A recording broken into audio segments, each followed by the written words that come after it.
Designing a Blogger website involves customizing its layout, theme, and structure to create a unique and user-friendly blog. Here's how to design your Blogger site. Choose a template. Log into Blogger and go to your blog's dashboard. Click on Theme from the left-hand menu. Here, you can choose from a variety of free templates offered by Blogger. Select a template that suits the style of your content, whether it's minimalistic, creative, or professional. Click Apply to set your chosen template. Customize layout. Go to the Layout section in the dashboard to adjust the layout of your blog. You can add or remove elements such as header.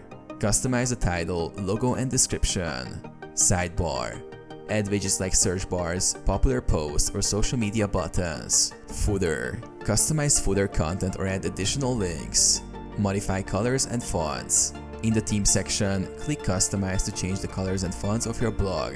Select the colors for backgrounds, text, links, and buttons to match your branding or desired theme. Edit pages and posts.